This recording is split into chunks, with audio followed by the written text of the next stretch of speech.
Kochani bracia rodacy, właśnie nadeszła wiadomość o aresztowaniu jego eminencji księdza Stefana kardynała Wyszyńskiego, prymasa Polski.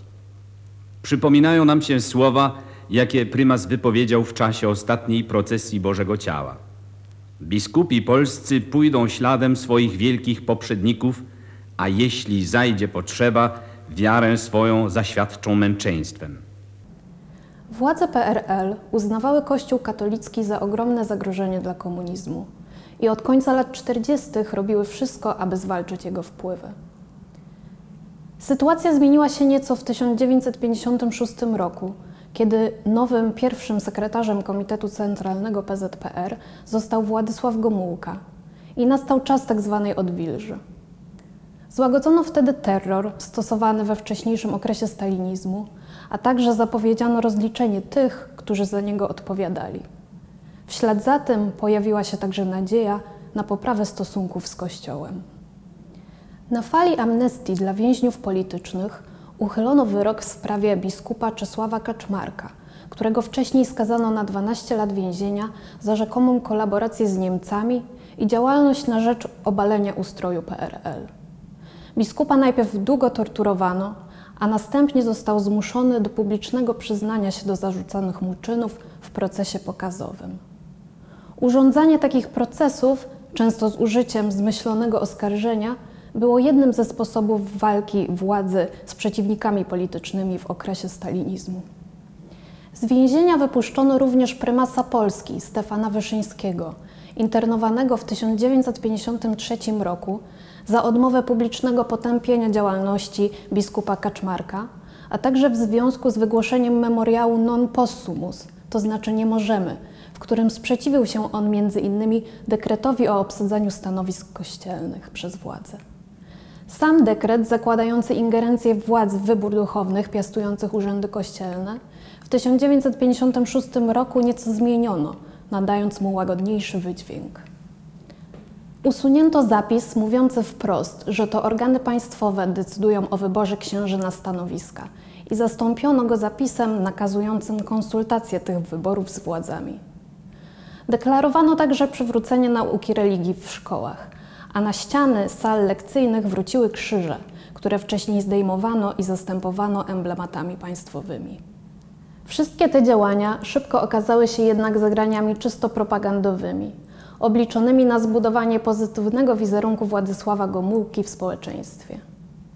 Gdy tylko utwierdził on swoją władzę, rozpoczął stopniowe odchodzenie od łagodniejszej polityki państwa i powrócił do starego kursu walki z wrogami ideologicznymi. Ponownie wkroczono na wojenną ścieżkę z Kościołem, a punktem zapalnym w tym sporze stało się ogłoszenie przez prymasa Wyszyńskiego przygotowań do obchodów tysiąclecia chrztu Polski, przypadającego na 1966 rok. Program duszpasterski tysiąclecia zakładał m.in. ponowienie ślubów złożonych przez Jana Kazimierza podczas najazdu szwedzkiego w XVII wieku, a także miał stanowić moralne odnowienie całego narodu. W odpowiedzi na to władza podjęła uchwałę o przygotowaniu odrębnych obchodów tysiąclecia państwa polskiego, które miały kłaść nacisk na historię kraju z całkowitym pominięciem tradycji chrześcijańskiej. Ogłoszono wtedy też program budowy 1000 szkół na tysiąclecie państwa polskiego. Szkoły, pomniki, które powstały w ramach tego programu, potocznie nazywano tysiąclatkami. Pod koniec lat 50. powrócono do stosowania metod sprawdzonych podczas pierwszej ofensywy władzy przeciw Kościołowi. Miejscem walki stała się szkoła. Ponownie usunięto krzyże z sal lekcyjnych, a także zlikwidowano lekcje religii. Ponadto ingerowano w kształcenie duchownych w seminariach, nad którymi ustanowiono nadzór państwowy. Powoływano kleryków do wojska wbrew wcześniejszym ustaleniom między prymasem a Władysławem Gomułką. Służba Bezpieczeństwa organizowała naloty, utrudniając tym samym ruch pielgrzymkowy oraz uroczystości kościelne. Blokowano także wznoszenie nowych kościołów, nie wydając pozwoleń na budowę. Do historii przeszedł spór wokół budowy kościoła w Nowej Hucie, robotniczej dzielnicy Krakowa, stanowiącej symbol socjalistycznej myśli architektonicznej i przestrzennej. Uchylono tam pozwolenie na budowę świątyni, a z wyznaczonej do budowania parceli próbowano usunąć wzniesiony wcześniej krzyż. To zdarzenie zaowocowało w 1960 roku protestem mieszkańców na taką skalę, że władza musiała sprowadzać posiłki milicji z innych miast, aby rozpędzić zgromadzenie. Strajk robotników z Nowej Huty w obronie krzyża był niewątpliwie klęską władzy w wymiarze propagandowym. Ideologia socjalistyczna zakładała istnienie laickiego społeczeństwa, żyjącego bez Boga i religii, a to właśnie robotnicy mieli stanowić siłę napędową tych przemian społecznych i politycznych. W sprawę wzniesienia świątyni w Nowej Hucie osobiście angażował się ówczesny krakowski biskup Karol Wojtyła, późniejszy papież Jan Paweł II, który odprawiał tam msze na świeżym powietrzu. Na konflikt z Kościołem nałożyła się także polityka zagraniczna PRL, kiepskie stosunki polsko-niemieckie oraz nieuregulowane stosunki z Watykanem. W listopadzie 1965 roku, podczas II Soboru Watykańskiego, polscy biskupi wydali orędzie zachęcające biskupów niemieckich do pojednania i wspólnego obchodzenia tysiąclecia chrztu Polski. Padły w nim słowa: udzielamy wybaczenia i prosimy o nie, które władza uznała za sprzeczne z polską racją stanu. Punktem kulminacyjnym sporu stały się obchody tysiąclecia w 1966 roku, kiedy to władza postanowiła za wszelką cenę zminimalizować znaczenie wydarzeń organizowanych przez Kościół. Usiłowano powstrzymać podróżowanie kopii obrazu Matki Boskiej Częstochowskiej po Polsce, którą ostentacyjnie skonfiskowano w jednym z kościołów. Na znak protestu wobec takiego działania w dalszą pielgrzymkę udały się puste ramy po obrazie.